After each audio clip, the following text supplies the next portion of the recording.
SFJ 4x4 Studios presents in my oversized four-wheel drive Jeep. a Jeep podcast starring industry experts. Pure monosity. What? Say that again. With mad scientist Scott Brown, Use my drill press as a sort of lathe. our host Neil Simpson, If one light goes out, they all go out. filled with shenanigans. We are really professional with Jeeps. This is I Speak Jeep. Good morning.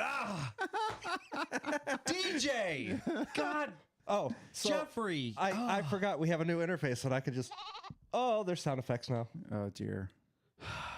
I love the fact there's sound effects, but you sat there awkwardly, and I was like, oh, okay, well, I know you told me we were hot mic'd before, and then I was like, oh, should I go? Should I not go? And I started, and then you goaded me. So for those that don't know, yet for a third week in a row, everything is different.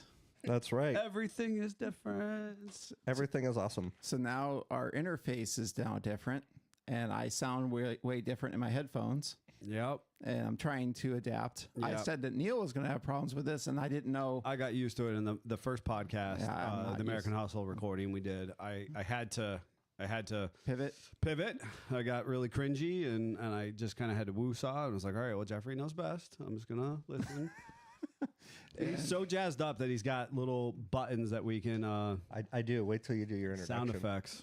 And on top of that, since we're talking about what we changed, late Saturday, we came up with this idea of mounting lights from the ceiling and made that happen. I love the ceiling mounted before- lights. We needed before the ceiling Monday. mounted. I love that. I showed it to Davey this morning, and he's looking at it, and I said, "Yep. So your tripods are up top. We can still use them if you need to take the lights down." And he goes, "Wait, you didn't use the tripods to hang them?" Nope. Scott made the part that matched the tripod so that the that's- light would still clip to it. Yep, And that's what we do. yeah, we'll talk about that at the end of the episode today, I'm sure. Yeah, because the studio lights do sometimes make it out onto the main floor for when we're shooting video, especially, in winter inside for the YouTubes in the dark times. in the dark times. Yeah. But what I was saying before we fell off the rails yet again. Go ahead. Who are you? He's so ready. He's got to figure Good out. morning, afternoon, evening, however you are joining us. This is the I Speak Jeep podcast presented by SFJ4x4.com. Go ahead. I am joined in Grandma's Couch Studio by Jeff, the Italian Stallion, the producer, and the maddest mad scientist. The mad scientist, Scott Brown. Oh, God. And Neil My name is Neil. Neil Simpson. Are you ready? The boss. with the 8-bit boss level sound effect. Jeff is having way too much fun over You know what's missing, though?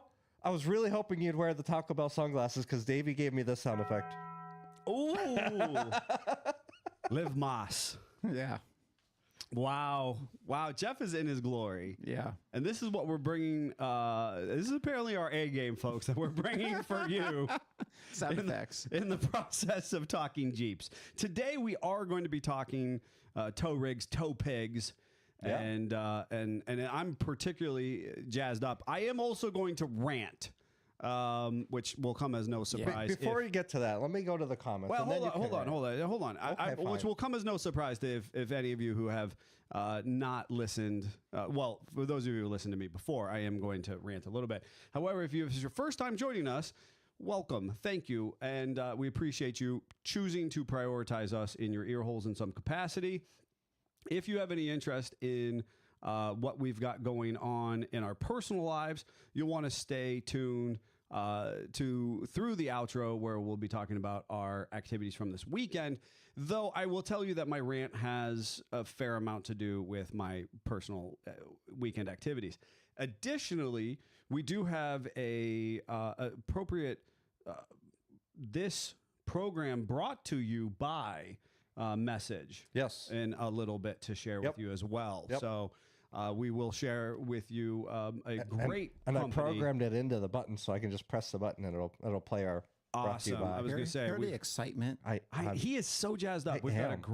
a great product to bring to you all, and a great sponsor to share with you as far as this program is concerned. And I think it's going to benefit a lot of folks who are listening, and certainly us internally with our own products and expectation out of our Jeeps. So what do you got, Jeffrey? All right, in the comments, we got Joe O'Brien saying, good morning. Giaga Jeeper saying, good morning, SFJ. Joe O'Brien is then commenting, I beat Nate. It's true. James is laughing. We got Bill McWilliams saying good. And then Billy Joe saying morning. And then Bill coming back in with morning. Must have hit that enter key. And then Daddy Jeep says, hey guys, morning. And did Jeff get a new toy? I did. I spent money that I don't have, so please go to Patreon and sign up so that you can help pay for this. Then we got Jeannie saying, good morning. I've been trying to be first, never can make it, but it's okay because I've got more points than all of them. Minion got 3 signatures and a trophy for best themed Jeep. Wow. Congrats. She's killing it with Minion this spring. Absolutely. Scott Bennett says, good morning. And then Jeannie again saying, Christian music singers there, beautiful runes. Interesting.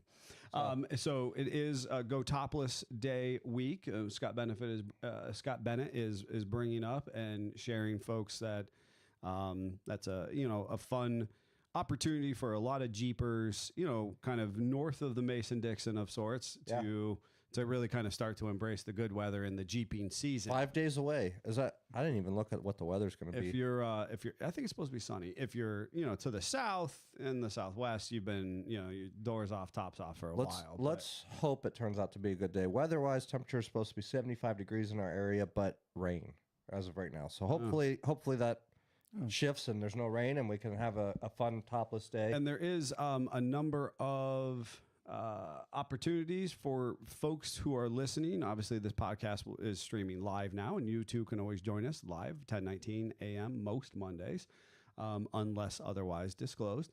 And it will drop by Wednesday, right? Onto all the major platforms, streaming platforms. So there will still be time if you're listening to this to get involved with a club or local organization, seeking to kind of embrace the Go Topless Day opportunities. There's some charitable or philanthropic pursuits, and we definitely encourage you to get involved. I know locally, Freedom Crawlers is doing a big event for it. So Right, absolutely. I think, and I do think Acor is also Are they? Well. I do believe, but I know that for the last few years, locally, Freedom Crawlers, they've got some cool trophies that they give out, and they have a mission purpose in that process. Of course, you could always join me and have the AC on that day. AC and top on, and the windows up, and the doors on. Nope, you don't get sunburnt with the top on like that. I know. That's the point. Look at that. I'm gonna have a nice tan going by Bantam already. Got your base tan. Yeah. Over the weekend. Oh yeah. Nice. We'll talk about that. I'm sure. So we are going to be talking about tow rigs. Also, I meant to mention one of the people that you said good morning was Rob Seaman as well. And that was not just Rob Morgan, but then followed. Yeah. Rob Morgan said good, and then Rob Seaman said, he said, hey morning. guys, and then Rob Seaman said morning. It snuck right in there. I just saw Rob and Rob. Yep. And I just want to give credit where credit's due. These folks, we value you jumping into the comments and starting them off, strong. If you are listening at home and you want to jump into the comments too, get online and you can be live on the YouTubes or the Book of Faces. Yeah. We don't read all the comments, but once we get going, but it's a great way to share and have fun with, people, like-minded people. And I see Discover 4x4 said, good morning, y'all. He said he had his volume on max and seemed quiet. It could be with the new interface. I did just adjust a little bit for you. Hopefully that's coming through a little bit louder for you. And then we've got Jeannie saying that she can't wait till Saturday. She gets to drive over to Kinzua Dam and rather do it in Cookie Monster, but maybe next year. But Kinzua Dam is a really fun place to go to. Are they doing the Kinzua Drive? because I am totally unaware of it, and that is one that has been on my bucket list. And I knew nothing about it. Are we going to suddenly decide that we're going to Kinzu, because this would be a great trip? Oh my gosh, I know that Rob did it a couple years ago because I lived vicariously through him, and Right. and I saw them get to drive across this reservoir dam, and folks elsewhere in the world, you might not have any expectation, but culturally, it's a very relevant place, kind of in our backyard.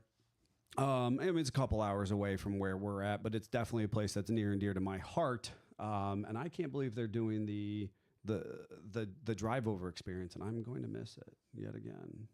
He said Warren Wranglers have done it the last 2 years. Well, I am feeling some type of way. Yeah.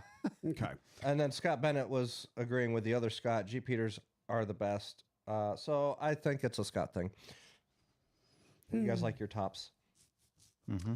Anyways, we are going to be talking about when you're not in your Jeep or coming and going to and from, or maybe what you're using your Jeep for as far as tow rigs. Now, I am one to kind of confidently admit to people that I have been personally towing my Jeeps really kind of forever. I would not be a bit surprised if there's a picture somewhere in your parents' archives of like you with a Hot Wheels tow truck towing something 100% as an infant. I mean, I was, when I was playing with Legos, not only was I building like the monster truck, but then I built like the semi truck that would haul the monster truck around, you know, and, I'm personally inclined to. Neil's a frustrated truck driver.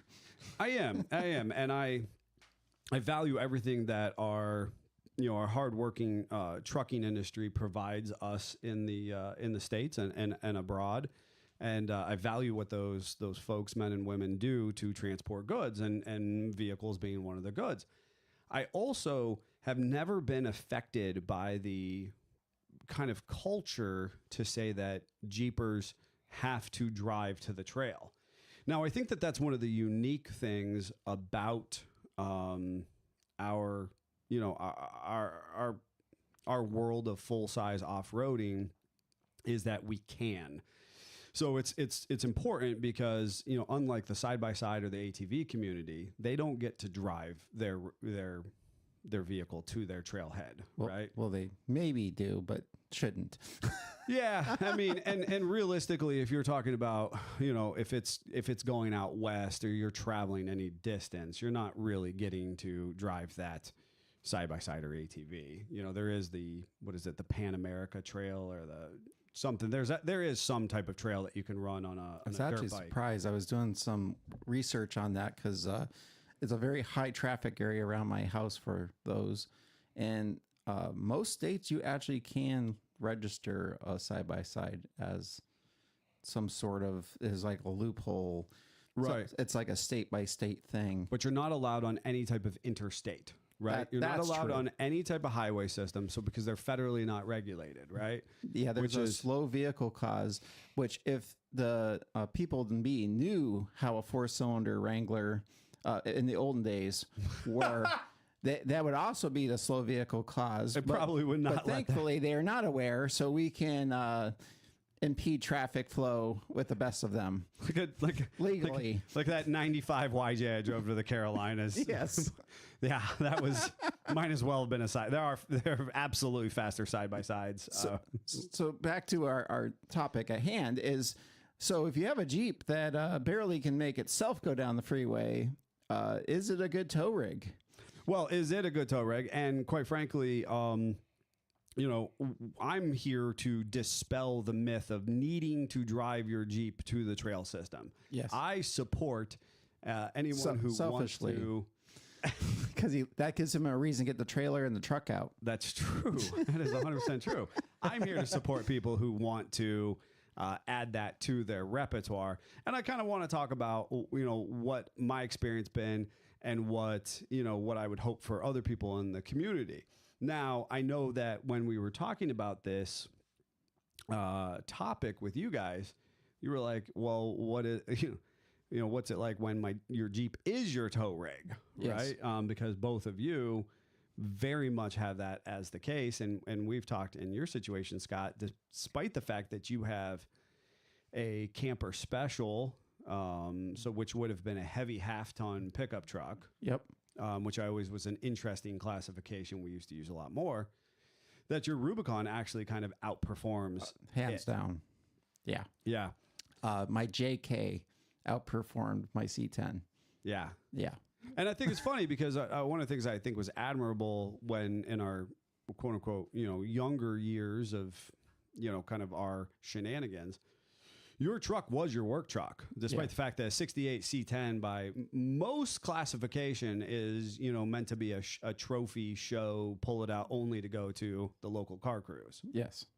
It was actually funny. I was given a pep talk by my parents early on that was not to haul anything with it because it has historical plates.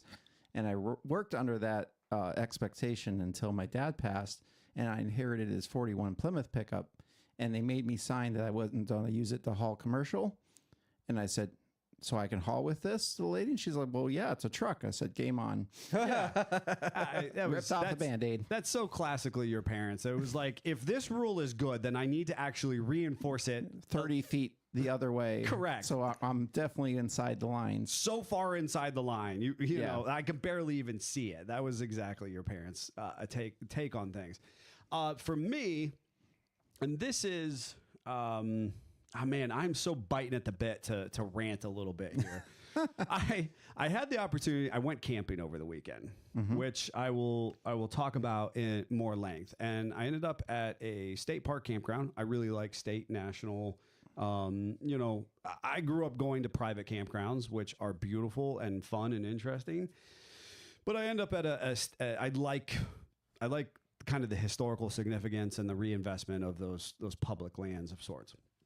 I ended up at a state campground this weekend, and I thought it was so interesting because, of course, we all are aware that during COVID, camping took this wild shift as far as I'm concerned. Yeah. My wife and I have always been pretty strong-headed tent campers. And I have personally, I have slide-in truck camper. I've had a slide-in truck camper. I've had a full diesel pusher RV. I think the only thing I haven't specifically had was a pull behind like both of you have. But I did have our big show trailer in the beginning, which air quotes we camped out of at shows. And so I kind of understand the that process. And again, we'll go into this frustrated trucker nature. I gotta say, I was a little taken aback, and I'm not exactly 100% sure how to articulate this, but what camping has become is like mind-boggling, because like the calling card of the average, so I was up with the poors, okay, in our tents, and back off the corner of the property, and as you walk this particular straightaway down, people who must have gotten their reservation, I don't know, 2 years ago, are in these. And I'm sorry, folks, you're listening. There are very few campers that are well made. That is a reality. You combine a house with something goes down the road, you're going to have problems. And campers haven't been well made in eons. There is a handful that are very, very well made, but the gross majority look very pretty. Look like a Twinkie. Correct. The gross majority of campers have a high cost of ownership and a poor return. Talk about just a massive depreciating asset. It's like boats, right? Yes. And anyway, so it was like this wild keeping up with the Joneses experience. And they had, just these big bulbous campers, which are gorgeous from 20, 30 feet away. And I'm sure work well for 2 or 3 years before they absolutely start shaking to pieces. And that plywood and hose fittings and all these types of stuff become wildly problematic. But I think what I was more just frustrated by, were they watching their big screen TVs, was like the rampant use of electronics, and and everybody had a campfire going, but then they had propane stoves or electric stoves. Well, the ambiance of the campfire is really where it's at. I understand that. I do. I genuinely do. Yeah. Right? We all like to play with fire in a controlled environment, and this is a space where you can do it with other people of like minds. But the fact that the pickup trucks were all this like cookie cutter GM 3/4 ton or bigger, just friggin' massive, They have to beautiful, be. brand new leased pickup trucks. They have to be because the campers are so big. But the thing is, they weren't even that big. They weren't the most massive campers I've ever seen. It was just like, it was like these guys had their calling card of this beautiful, polished tow rig. And I was just like, dude, 20 years ago, you just kind of like, and like you hoped your heavy half or heavy 3/4 ton pickup truck could like make it to the campsite with your slide-in camper, or you built your tow behind like Jeffrey did, you know. And like now it's like, oh, I better leverage every penny my family has for this diesel Condominium on 3/4 wheels. ton truck pulling this small highly depreciating small condominium on I wheels. just talked to someone about campers, and they talked about a fifth wheel. Obviously, you have to have like a heavy 3/4 or a 1 ton, and it was only $99,000 for the camper. Right. And then you put 50 to 60 for the truck. At least I think I'm being that wasn't what conservative. these trucks were. It's not what these They're trucks probably were. 80 trucks. And the thing is, I give credit to about the 4 guys, and because I have a propensity to stare at the tow rigs. There was like 3 or 4 guys who actually had work trucks there, you know, and there wasn't a single Jeep pulling anything. There wasn't a Wrangler or a Gladiator to be found in this maxed out campground, and I was wild. Were you the only limo?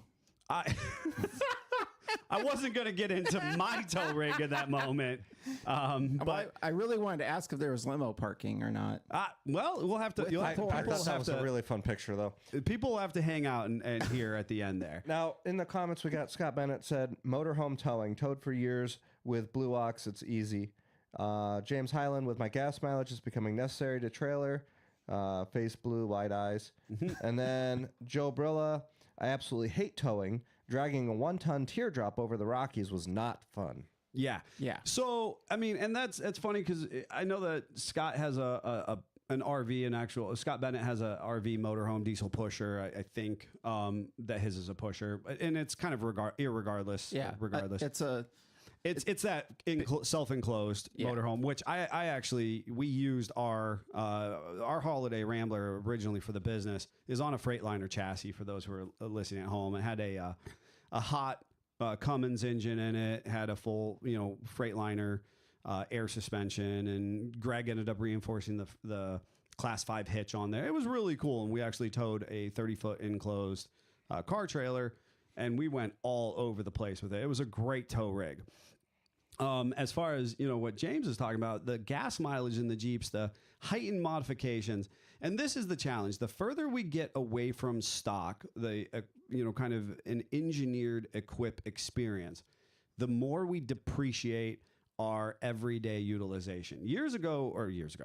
Many podcasts ago, we did with great Jeep parts or great aftermarket parts comes great responsibility, and that kind of goes with the reliability of the tow experience. Now, I understand I was just ragging on all these folks with these really high dollar camping setups, who I'm certain are not using those trucks today for truck purposes. But there is something to be said about they want their experience to be kind of uneventful. They want to hook up to their trailer Friday. They work hard Monday through Friday. They hook up to it, and they just want to hammer down to the campsite, set up, and not have to spend all that time fixing the truck on the side of the road. And I'd argue that most fixing of the society camper. would like that experience. Yeah, I can But appreciate not everybody that. can prioritize that experience. I think that just through, this is my personal piece that, leveraging debt is just out of control right now when it comes to this specific application. Also, the official tow rig, and I know a number of guys who actually tow with this truck, the official tow rig of the campsite, I was trying to count, but I lost count, is the Ford F-150. And it kind of makes me throw up in my mouth a little bit. Definitely the creme de la creme was the GM 3/4 ton or bigger. Everything has to be 4-door, you know. Yeah. There is no other option apparently. And that was the keeping up with the Joneses. Other than that, it was just F-150 after every genre of F-150 was. There's a reason they camper. say the most sold truck or whatever. Absolutely. And I was like, and then you had, I'm not going to lie, because of course I love the trucks that have character. And there was a couple pretty sick Super Duties that were work truck packages, flatbeds. One guy had a full Milwaukee pack out. And instead of bedsides, he had a flatbed, but instead of bedsides, they were 24 inches of Milwaukee pack outs down both sides of his truck bed. Well, that's cool. It was cool. It was interesting. And at the very end, as everybody was packing up and the campground started to quiet and all that kind of stuff, I heard this signature whistling and the initial blah, blah, blah, blah, blah, blah, blah, and whistling and smoke. And there was just a nice 7.3 doing what it does, kind of down the road from us, and it was just humming along down there. And I was like, all right, I see you keeping that 7.3 alive. So it was kind of interesting. But as far as what are some reasons that people tow their Jeeps, and obviously James brought up the question of gas mileage itself. Sometimes it's just how far you've built it. While we try hard ourselves to make it as reliable and as fun to use as possible, when you start get past a certain point, you kind of get more into a toy area. Yeah. And it makes it less and less fun to drive it a long distance. So then you start to think about, well, maybe I should put that on a trailer, be comfortable, have the AC blasting, that kind of stuff. I just myself choose that to be a Jeep and whatever I'm towing behind it. Well, and I'm going to sidetrack here that we talked about it a few weeks ago when Jeep had teased us with some of those options when they released that full survey. size. I think there's quite a few of us who would love to see this out of a Jeep branded vehicle, a 3/4 ton or better tow rig that is a Jeep branded vehicle. Yeah. And yet we don't have that option. So then, those of us who are diehards either go with a Mopar, a Ram of some capacity, or you get whatever you get. Or you add to the F-150 pool.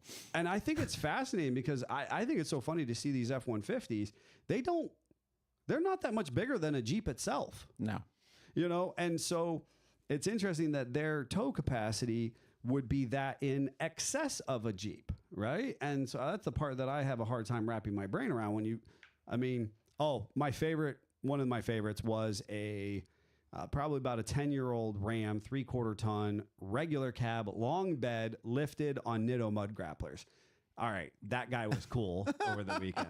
I was like, all right, I see you. I got you, buddy. So I think the biggest problem is back in the day, it makes me sad to say that, everyone had, a square box Chevy or that era Ford or a square Dodge, and we just loaded whatever we wanted to on it until the truck kind of broke in half or cried for mercy. And then we went about our life, and then we unloaded it. Yep. And we didn't really think too much about it. And then sometime in the 90s, we actually started thinking about tow capacities and ratings. Man, I couldn't agree more with you because the way that the internet and there's a whole population of people who are talking about tow rigs at this point. Yep. Who have never towed something in their life, but they have become experts on the internet. They know what the book says. They know exactly what the book and the salesman has said. Back in the day, it was, do you own a truck? Yes or no? If you have a truck, then you load it with crap. And you don't really care if it's throw pillows. Right. And you fill the bed with those. Or if you show up and get, 2 pallets of concrete because... I'll have to listen to my update. Oh God. But I learned today that, over the weekend, a pallet of concrete weighs 1,000 pounds. Oh, that's all? That's not bad. Well, a small pallet. I was going to say a fraction of a pallet. Okay. Was what, 12 bags? It's 24 bags. But anyway. It's not a pallet, but that's fine. Yeah. Regardless. Yeah. So The weight, how fast weight can pile up. right. I wasn't ready. Anyway, so now we are on to this thing where we really pay attention to that. And we want to be doing appropriate things as a group or a community. So, and never has it been harder to know what you need to do and how you need to do it, because there is so many different opinions first, and then facts are so over the board. And just because personally gladiators are what I'm most familiar with, there is no shortage of different capacities with a gladiator and wrong information and inappropriately ordered trucks as well. So because of that, we end up in a situation where someone can go and see a max tow gladiator doing 7,650 pounds And 50. and think, oh, I can do that. And they go to the local Jeep dealer and they look at the lot and they go, oh, look at that little black Sport over there. I'll buy that and I can do that. Mm-hmm. Oh, wait a minute. It doesn't have a hitch on it. Oh, I need to put a hitch on it so I can tow. That truck born was a 4,000 pound tow rating.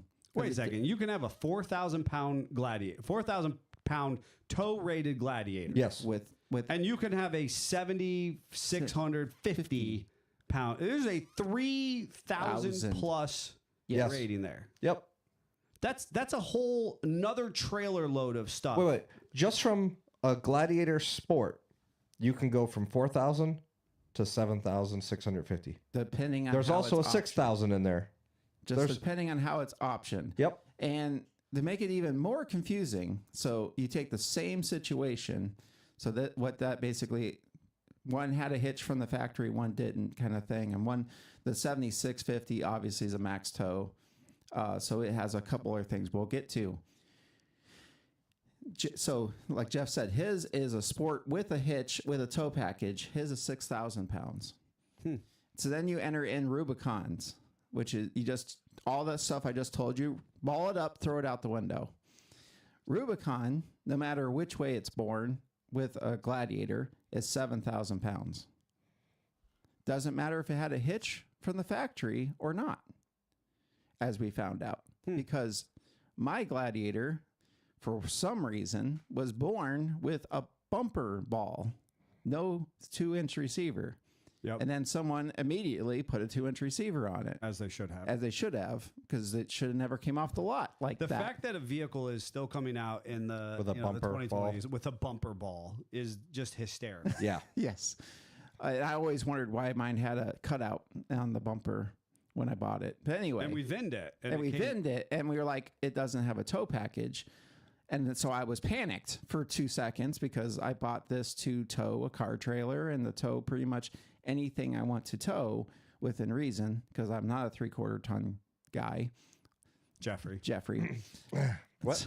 So then we found out that if it was a Rubicon, it kind of doesn't matter, is 7,000 pounds, which, I'm never going to really get to this, the limit of the truck. But I was just very confused. And I would love the mothership to explain what in the heck are we doing here? Because it makes it really hard for a consumer to get excited and go into a dealership and then get the appropriate vehicle for their needs. Because the best way to make a sale is to get someone excited and then to get them to buy. And if they go then after that and do the research and go, wait a minute, that's not actually what I need for my life. Sure. The Jeep goes for sale. Yep. And they don't get to enjoy the Jeep life. So, call to action. Make it easy. Make it easier. Why do those 4,000 pound Gladiators even exist? Right. Just Tow put rated. a hitch on them all. 4,000 pound tow rated gladiator. Yeah. Right. Just put a hitch on them all, make them all 6,000 pounds. So what's funny is the entry level or the non-tow package is the 4,000 pound. Then there's the tow package that makes it 6,000 pound. Then there's the max tow, which makes it the 7,650. Yeah. But then you've got the weird ones like the Rubicon is 7,000.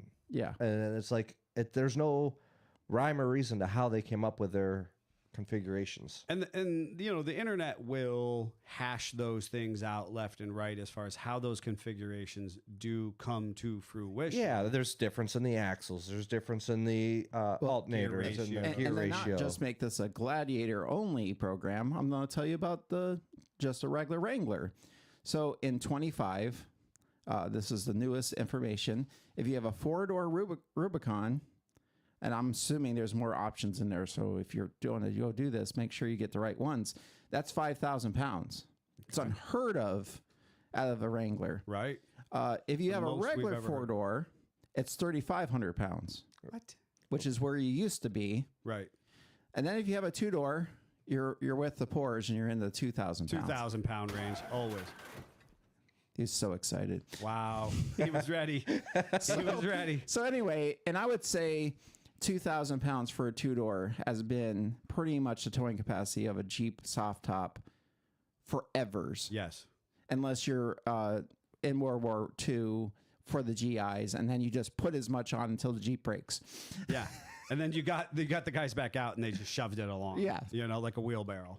So then, just because I had a JK and I know how confusing that was, if you have a Rubicon 4-door, it's 3,500 pounds. If you have a Sport 4-door or a Sahara, it's 2,500 pounds. And again, 2-doors pretty much always been 2,000 pounds. So even though in the JKs, this is where I originally got passionate about it. Yes, you have a 30 front axle, but pretty much all JKs were born with a 44 rear. Doesn't kind of matter. So the only main difference, because the brakes are the same, the frame's the same, transmission's the same, engine's the same, is the front axle, which I personally feel like does very little when you're towing. Right. makes you somehow 1,000 pounds more. And the gear ratio. And the gear ratio and the spring rating a little bit. The coil springs. Meh. Right? I know. That's what I'm saying. It's a big meh. Yeah. And the challenge, folks, is that when it comes to choosing whether or not you're going to tow your Jeep or tow with your Jeep, and, you know, the argument is oftentimes about any vehicle can kind of get a load moving, right? And I think that's if we go back to olden days, that's what we did. And that's the thing is that the olden days, I mean, you had a regular cab day tractor semi truck that had a pretty underwhelming engine. In fact, the 6-cylinder engine that is commonly found in a lot of the Willys pickup trucks, the FC, you know, that was at that point in time the Super Hurricane Flathead. That was actually a similar design under the Continental branding, was used in a number of industrial applications. I'll do you one better. So we're going to go off topic for 2 seconds with brand. So we have my Ford Flathead in my car. Right. It had 100-ish horsepower. Mm-hmm. What did they put in the big cab over semi Fords in the 30s? Not that. That. Oh, they did put that at 100. They put 100 horsepower in its best day. Right. And you just, and the thing is, it was not about horsepowers then. It was about Gears. Yeah. And the driver was to know and understand the gears. And then also the planted feeling that the vehicle, you know, produced, and then the brakes. Yeah. Right. And that's really what you were kind of prioritizing over, you know, your standard small vehicle application. Yep. And I think that, you know, as you kind of noodle on whether or not you should be towing your Jeep or towing with your Jeep, those are the things that you want to be looking at, you want to be considering. And because again, you know, the stuff that gets thrown around on the internet is that pretty much any vehicle can get a load rolling. Mm-hmm. It's about controlling the load in, you know, less than desirable conditions and stopping in, you know, accident prone situations. And it goes without saying, but I'll say it anyway.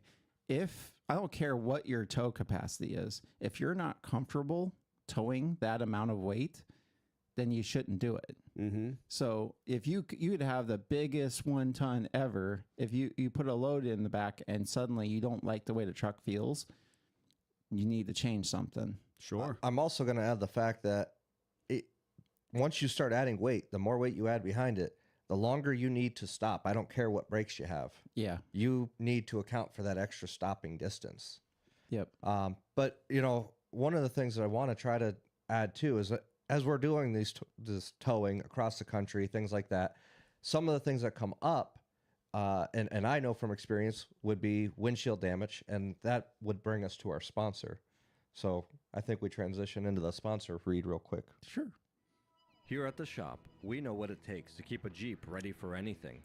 After years in the garage, I've seen too many adventures end with a cracked windshield. That's why I like Windshield Defense by Racing Optics. Think of it like a screen protector for your phone, only this one's triple layered, race tested, and made for the wild. It installs in less than 20 minutes right in your garage or at the shop.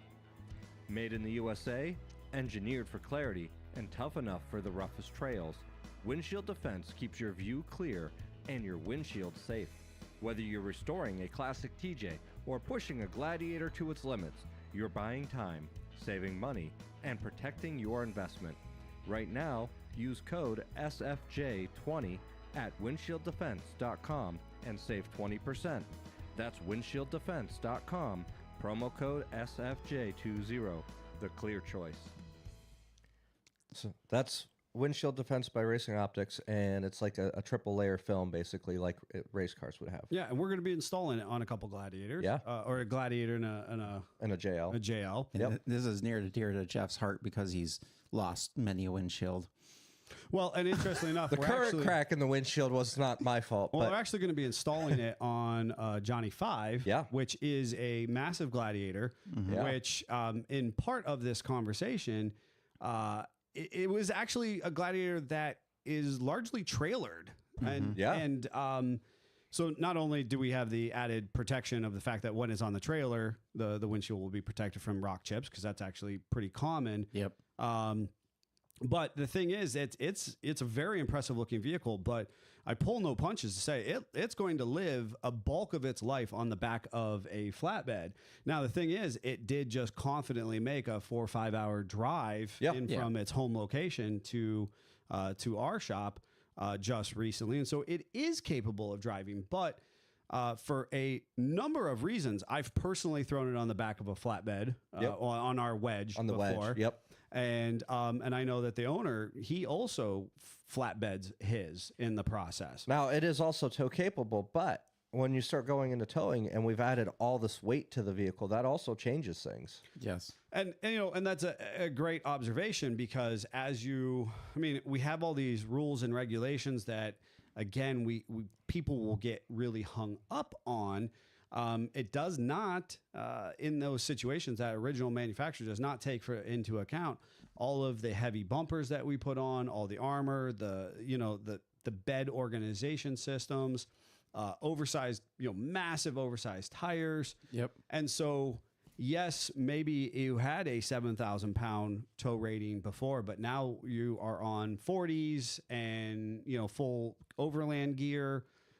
You probably are not capable. I mean, honestly, Joe Brilla brought it up where they have a beautiful tow behind camper, and they had a great 2015 Rubicon JK 3,500 pound from the factory. And so while everything was reasonably should have jived together well, their JK, when they were making the trip, had steel bumpers and winch and a full Roof rack. Gobi roof rack, and had Loaded all of their for the gear, trip. and it was all loaded. And so, yeah, it was not ideal. Yeah. To pull once it was fully outfitted, it was not ideal. It did the job, but as far as when you're considering your own tow rig, will it do it longitudinally? Will it do it regularly? And so I speak from this position because I've personally never owned a truck under a 3/4 ton. Mm-hmm. Additionally, the ones that are most longitudinal for me. What about your Comanche? Oh, Wow, way to call him out. So the funny thing is, I wouldn't even consider that a tow rig. Yeah. Though the fact that I did have it hooked up to a car trailer and whatnot. But in my brain, it's not even a tow rig. You know, But somebody it is. Yeah. All right. It has a fair. hitch. That's fair. It had a hitch. Speaking of, I think this is a good point to explain one more fact about Gladiators. What is a max tow and what makes it special? So a max tow, why it's different than all the other Gladiators is because it has Rubicon axles without the Rubicon. Mm-hmm. Yep. They're wider. I don't know what other stuff is in there that's different. Well, as we dig into these deeper and deeper, we'll probably figure that out. But at this moment, that's the main thing we see. So why Jeep says a Rubicon, even though the axles are they're the same, air quotes, why it has 650 more pounds of capacity is the transfer case, the lockers, and some other stuff that are in the Rubicon makes the Rubicon way more than the max tow. Therefore, it doesn't get the max tow rating. So that kind of hammers home what Neil was saying. Do you feel that it's 650 pounds difference of weight, though? I don't. Right. But it kind of goes without saying that what he literally elicited to of, I don't think about adding that bed cover, or adding the full size matching spare, which are all things. Or the roof rack that now has created wind drag and additional full steel, garb there. And has raised your center of gravity. And weight and all that kind of stuff. So again, that's one of the reasons why when you come into us, we say, how are you going to use your Jeep? What is your intended use? Because really you can't be cookie cutter for it, because just because your neighbor can have all that overlanding gear, well, maybe he doesn't tow, and maybe you're going to tow, and therefore your Jeeps can't be the same. Yeah. Well, and I think that the whole intended use is valuable, because as a culture, things have changed. And that's kind of what I was talking about, the campers and the camping at this point. These folks have chosen to leverage debt to pay for a truck and a trailer that will have little overhead or maintenance when it comes to elbow grease, because they want to invest fully into that getaway experience.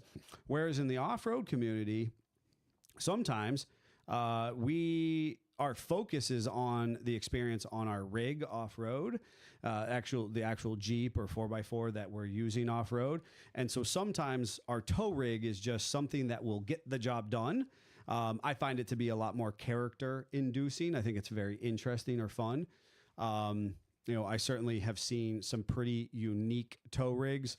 Schoolies are very, popular right now as far as... I want to actually go to the comments, because there was a comment about that anyways. Okay. And we've got a bunch of comments in here. So back to when we were talking about the F-150s, Daddy Jeep goes, ew, F-150s are gross. Yep. Says the guy who tows with a Cadillac. Giaga Jeepers, our 13-foot Intech Pursue weighs 2,000 pounds, and our Tuska America Camper Hitchhiker only weighs 190 and fits on any 5x8 trailer. Super easy tow for either Jeep. Sure, that's a good pick. Daddy Jeep tows because he treats his Jeep poorly when he's wheeling. That's exactly why I tow. And then he said also that it wouldn't really be enjoyable driving the YJ on the highway for 4 hours. That's fair. The YJ is purpose built, right? That's the whole conversation. I understand this whole drive your Jeep. There's this badge of honor that's you drove your Jeep to the trail. I'm not here for it. I'm here to break that stigma, and I want to get to the trail reliably, and I want to wheel hard, and I want to get home. I break too many things off road. You do. That's true. Jaga Jeeper said, "Don't worry about the mule. Just load the wagon." Mm-hmm. Joe O'Brien said, how about the people that convert old school buses to camper tow rigs, which is what you were just talking about. Mm-hmm. Charles joined us from Texas. And then David says, Chevy Heavy half or the camper special edition is what he grew up with in the day. That was a cool truck at one time. And then Charles said, I know I've been listening to y'all for a couple of years now, and you're all my favorite. Well, thank you, Charles. Thank you very much. So as far as, I was starting to talk about the Schoolies and whatnot, of course, man, and again, right now there is a fight going on somewhere on some social page. Somebody's getting banned or flamed and maligned and whatever about their choices, and that's what the internet has done to us. But obviously, a schoolie is basically going in and buying a retired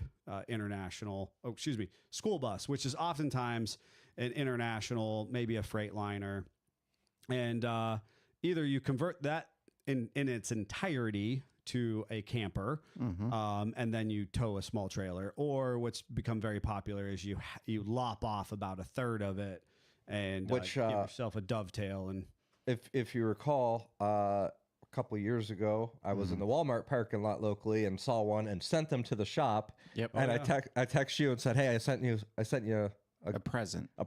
basically," and you're just like, "Oh boy!" And in comes this school bus with their Jeeps on the back of it. Right. If I remember right, they were a school bus that actually was a crawler hauler. So you actually crawl up on the back third, and then they had a car trailer as well. Yes. They have 2 Jeeps on one. Yeah. And so the thing is, I'm here for it. I really love that ingenuity. I had,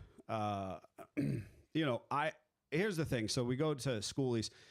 Again, they're built on a massive chassis. The thing about that series, and of course you may or may not know, the business tows with a International 4900 crew cab at this point, which is a cool truck, but it's not particularly fast. Now, it's not governed, nor is it geared out of usability. But within that world of Schoolies and international trucks and Freightliners, anything that effect, typically your gear is driven. When I say driven, it's more for a local around town or kind of a mountainous with load expectation versus a cruising highway expectation. Yep. When you get to your Schoolies, your crawler hauler conversions, they're very cool because people within this industry are already interested in that DIY market. We're okay with buying the project and shoving it off the corner of our garage or the corner of our property and picking away at it versus explicitly leveraging debt to get into a perfect truck to go to and from in. That's not to say that there's not value in either one. It's really, again, what's going to meet your needs specifically.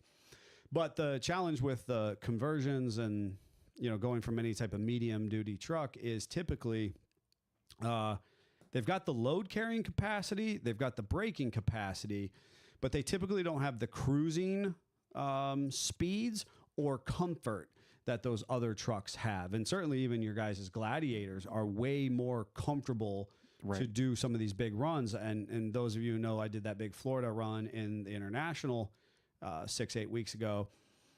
It did it, and it was fine. It beats you up, though. But it beats you up. It's loud, it rumbles, and it was overkill for what I had to do. I could have done that run in your guys' truck probably faster and more comfortably. But you wouldn't have had as much fun. But I wouldn't have had as much fun. And that's exactly, that is the whole nature of the conversions and the Schoolies and all that kind of stuff. Which also brings up another point. Never before, again, we've talked about with the Jeeps before, back in the day, you had to fabricate everything. So if you wanted a long arm lift kit, you made it. If you were out trying to put an F-150 spring in your Jeep to make it lift and that kind of stuff, never has it been so easy to order parts to fit your vehicle that do what you want to do. And it's the same thing for towing. You and I have talked about this at length. My dad, I remember a very vivid memory of a friend of his had a little Toyota pickup. They didn't make a hitch for it. And my dad was a welder fabricator, and he said, "Hey, can you make me a hitch?" Yep. Well, that happened across America. Yes. Now the problem with that is maybe my dad could weld pretty well and that kind of stuff, so it was a good hitch. But how do you rate that hitch? Yep. And then the guy over here with the 110 buzz box that's thinking he can weld a hitch. Yes. That can't. Obviously, his capacity is lower. So now we have the Wild West. On the highway. Towing everything we could pile on it. Yep. Because that's what it was. So we had a blatant disregard for any of those safety practices. And it's crazy to think we're literally talking early 2000s. We're really 90s. just talking 20 years ago, 30 years ago. And now it has never been so easy. Again, all you have to do is burn your credit to go buy that 1-ton 4-door high capacity truck. Park it over at the offsetting place. They can put a fifth wheel in it. They can put anything you want. The electronic brake control, any of it is so easy to just push right into that vehicle. And tomorrow you could be hooking up to a triaxle trailer. And I think that this is the challenge that maybe Joe was bringing up when we talk about a little bit of that world in the crawler hauler. And certainly I know that I did in my RV. You know, it was already a 40-foot diesel pusher, and I put another 30 feet behind it. If I was a commercial enterprise, I would have actually had to register as an oversized load in some states, specifically California. But regardless, sitting over 70 feet long, articulated in the middle, I would have actually had to adhere to different rules and regs. But because of it being a recreational vehicle at the front, the vehicle was very much capable of it. I felt like I was inclined as a professional, and the equipment matched because, again, when we had failures, we reinforced, we made it better, Right. But in theory, any Joe Blow can get behind one of these Schoolies or even that leveraged credited 3/4 1-ton, even that F-150 that has a massive tow package, and run down the highway with a camper behind it. Yes. And that's one of the challenges when we were making things. You developed as your skills developed. Yes. Kind of scenario where, I've been towing, but now I need a better hitch. So I'm going to make a hitch. Oh, that broke. Now I need to figure out how to make it stronger, that kind of stuff. So your skills develop slowly as your capacity develops slowly.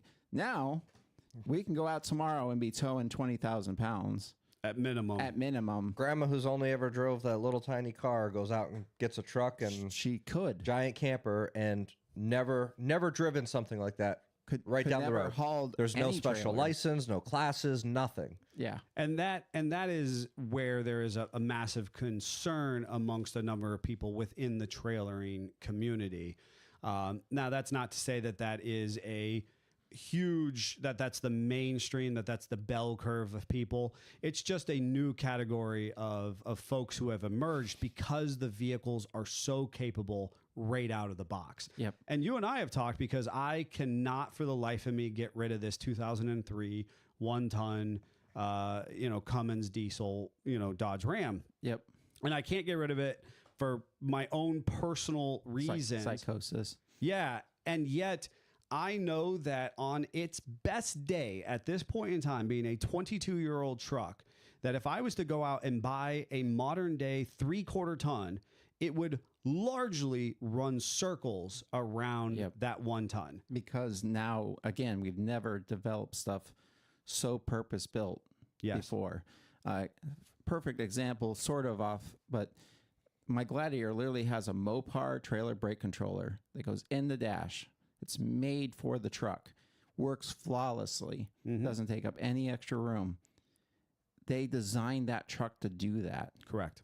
Where back in the day, you got your tech screws and you screwed it to the bottom of the metal dash somewhere. Well, I'm not calling you out, Jeff. My Sport has call yourself P2 out, in it, but that's fine.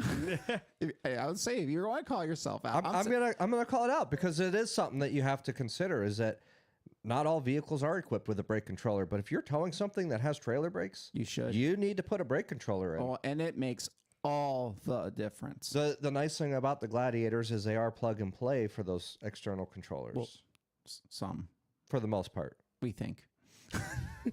We believe. Well, that was confidence. Well, it's just because, again, Chrysler has made it so hard. We have gotten into situations where it should be plug and play, and then we get in there, it's not, for various reasons, because it's a little confusing right now. Well, and there's a whole, if you wanted to use Mopar stuff, and I want to clear this up and put this out there. The conversation of plug and play is relative because if you go to an aftermarket shop and you buy a Mopar brake controller and a Mopar wiring harness, you're still going to need to reflash the vehicle. Correct. Because that's what the dealership had intended. Whereas if you're going to use a Prodigy brake controller, which is our kind of preferred brand, and aftermarket options, which is then a kind of a series of different tow components, it can be made to work seamlessly and look good, but it's not that engineered piece that Scott is talking about that he has on his Jeep. Right. To do that Mopar piece, you are going to have them specially communicate with your ECM and BCM the new data to communicate. Because the other thing with yours is you'll do the automatic backup stuff is a little bit different. Mm-hmm. There's like a blackout version. There's things that the Jeep will do that is automated. Whereas, what Jeffrey's experience is, you just have to know that, like, hey, there's going to be some beeping when I go into reverse because it's going to see a load right there or something. I don't know if that's actually the thing, but that's fine. Something. There are effect. differences. There are little differences. There are like differences that are like, oh, I'll just have to deal with that. Yep. And that's really what it comes down to. I mean, I think that the big thing is we're at the time. very end of the episode, so that's what I'm trying. Yep. So I think the big thing. I would have been done. He literally riled me up so that he could blow the clown horn on purpose. He literally did that. He did. He knew exactly what he was doing. He knew that I was trying to close out. I can see the clock just like anybody else. I know you can. And he riled me up. I knew what I was doing so that he could blow the clown air horn at me. Wah, wah, wah. Thank God that 2 drums and a cymbal fall off a cliff.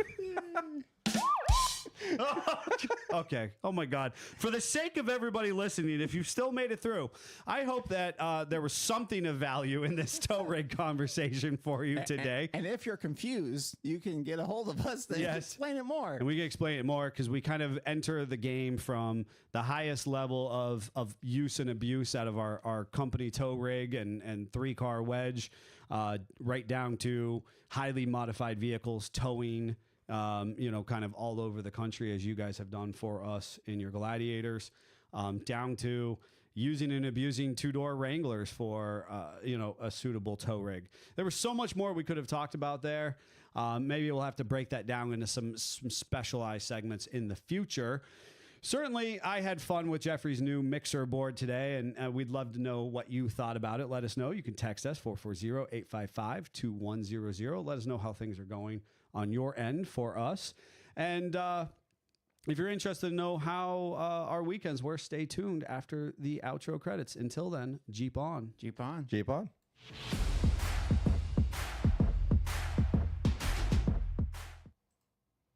Okay. Wow. I really missed the goat. That's better. There it is. I just got to remember to hit the button now. Uh-huh. I liked it when it was automated. It's supposed to be automated still, but for whatever reason, sometimes it does, sometimes it doesn't. Maybe if we didn't change stuff every single week. Meh. Well, I mean, we didn't really have a lot of choice in the process. Constant improvement. We've been learning As we where do. the weakness is. It's kind of the statement you said about towing as you go through and your demands increase Yes. and you start exploiting weaknesses. Mm-hmm. Now we have to start to figure out how to adapt and overcome that. Yep. But in the process, I'm not feeling so fuzzy because the sound quality in my headphones is driving me nuts. Well, It's so bad. I'm sure. And Jeff has been responding to people's statements online, and he keeps playing with things left and right. And I'm like, oh my God. Well, also trying to be professional. learning the mic placements. Like Scott's mic is just absolutely clipping because it's right on his mouth, and I keep like trying to We just have to say hint. it. Well, I could have just told you to take it away without anybody for me. I was waiting But- for that. so there and you is- didn't do it. Well, so there's a lot of learning curve with a new system and a new board, and I think we'll get through it. Yeah, and it's just a moment we're passing through. I want to hear about your concrete. So, What was your tow pig experience over the weekend? So we found out that my little John Deere tractor will confidently pick up about 2 feet, 840 50-ish pounds with plus the forks plus the carriage. Over that, That was though- 720 pounds of concrete for 12 bags. Okay, whatever. Well, I had done it before. It was more than that. You had me split it up evenly. Yeah. But anyway, which is crazy because, again, we're talking about tow capacities and lifting capacities. Your tractor, which is much bigger than mine or fairly bigger than mine, has what, a 1,200-pound pick capacity?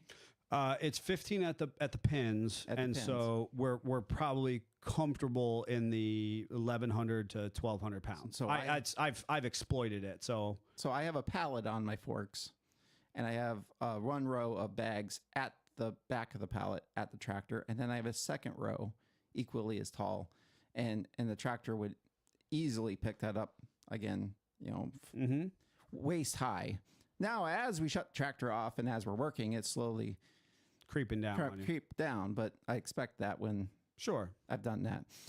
But any which way, so right after work, we went over to Jeff's and we got his cement mixer. Mm-hmm.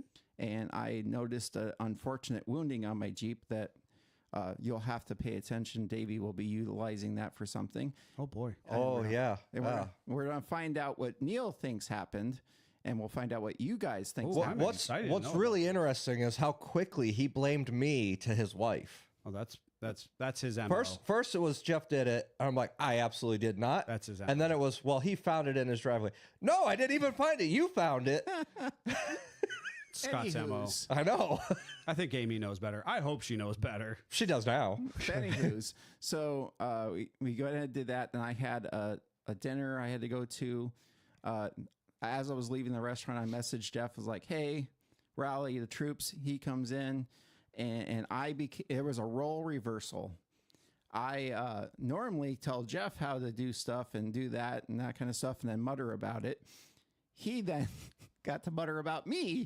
I try to just be a good employee when Jeff's doing building stuff. I'm like, I'm just a good gopher. My favorite was we were pouring off into the wheelbarrow so that we could take the wheelbarrow over to the forms and dump into the forms. Okay.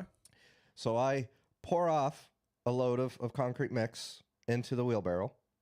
Then I fill the mixer with water to prep for the next bags of concrete. Sure. And I told Scott, go ahead and dump it. And I turn around to start prepping a bag, cut a bag open, and I turn back and he's dumping the water into the fresh mix of concrete. I'm like, that's not good. So we had some really wet concrete to work with. For the record, he told me to dump it. I was standing beside a cement mixer that dumps. And I understood where I made that communication error. But prior to that, he had gratefully done a good job of taking the wheelbarrow over and dumping into the forms. Well, yes, so you just Well, assumed he was gonna do the same scooping. thing. He was using scooping. the spade. Oh, so you should have said, "Scoop this load now." Well, scoop Well, this one. no. At the same time, my wife is belittling me, saying that, well, while you're doing it okay, you're taking forever because you just should be doing it this other way. he wasn't even doing full shovel loads. He was doing like a pea-sized shovel load at a time and just transferring. But I wasn't saying anything. I was like, whatever. I'll just getting keep the job mixing. done. It's giving me time to mix. Right. So we learned that 24 bags of cement got us 4 footers. Just 4. Just He needs 4. 24. Oh. So he needs 90 60-pound bags to finish the rest of them. I wasn't ready. Yeah. So I might be finding out how much cement bags my Gladiator can haul. Wow. Yeah. I can't wait to talk to you guys more about that because that yeah. just seems. We've It's about noodled on that a six, good bit. 6 1/3 bags per form is what it came out to. Yeah. So Wasn't ready. Fascinating. I look forward to hearing more about. Yeah. Everything is like lots of work, and small amount of progress. we may have lost some concrete because when she was telling him how to do this more efficiently, she goes, "Why don't you just dump it into the form?" So then I tried that because I wanted to be a good gopher and learn. Yes. And he puts the full weight of it at once onto the form and just crushes the form, and it goes everywhere. There's lots of darn it, Scots. Yes. And then he's trying to use the spade shovel to scoop it off of the gravel driveway to salvage it. And his wife absolutely calls him out for using the wrong shovel and goes and gets the load transfer shovel. Yeah. It was great. I was He's like, I didn't know there was different Saturday shovels. We were days using a old. spade. I'm like, well, the spade cuts into the concrete well, but when you're taking it off Using of a square flat shovel. surface, Yeah. So, anywho's, Yes. I then spent Sunday watering my concrete. Yes. he didn't know that was a thing, and I'm like, oh no, you're gonna water this for a week. We don't want it to crack. Right. Right. And he's, well, I thought we want it to dry. You do evenly. Not just Yeah. the top. Yeah. And the other thing we did after we had done all our cement things on Saturday is we went ahead and took a piece of my old Cub Cadet Oh my A God. rusted rod. from the Cub Cadet that I had when we first got the house, and because I don't throw steel away, put that in my 1932 lathe, machined it down, and made light holders. The light brackets for light the brackets for studio the are studio. awesome. Yep. So, And we used to have these, 6-foot tall tripods that Yep. held, some of the studio lights. and then we would all trip over walking into the studio. Correct. Yeah. I love it. It's so cool. Well, and so Sunday, I came into the shop and painted them black, and then this morning I got here early and then hung them so that the lights are mounted on the ceiling now. Yep.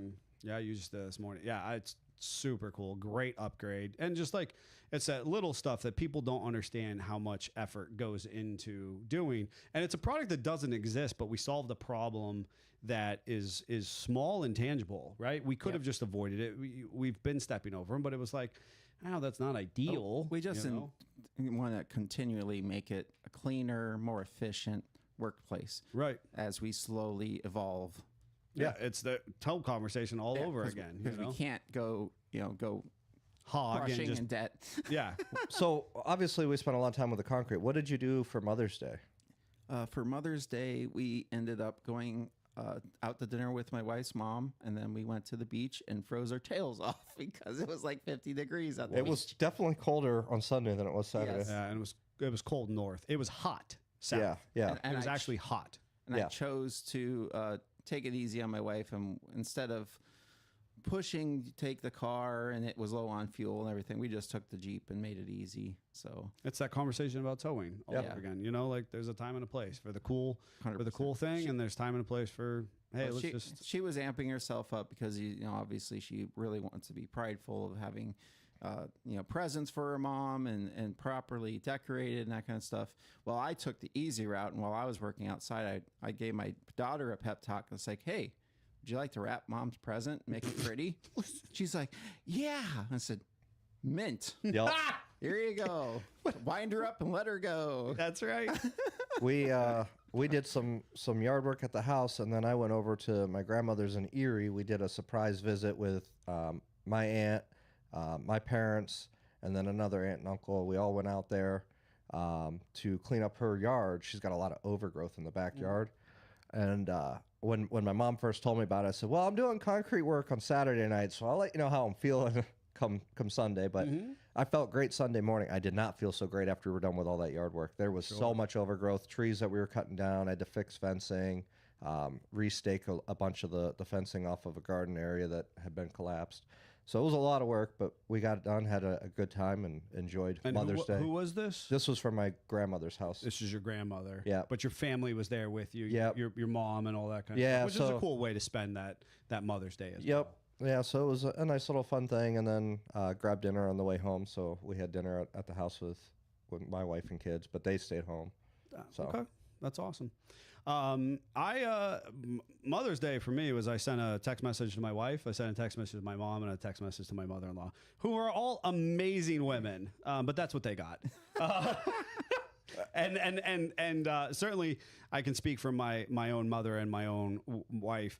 my wife got a day without me, I guess. Yeah, right. They're perfectly happy with that. We don't make a big deal out of the holiday. I do think that it's valuable for a lot of people who are so engrossed or busy otherwise to try and set this day aside. But these people are people that we appreciate and spend time with all the time. So Well, it's just like Father's Day. It's the same expectation. Like, cool, yay. And then, But it's the appreciation for the hard work that the moms put into raising the kids, helping with the house and the chores, and it's a 24/7 job. sure. So- Or in my wife's situation, she's full-time employed and Correct. involved in all these other pursuits.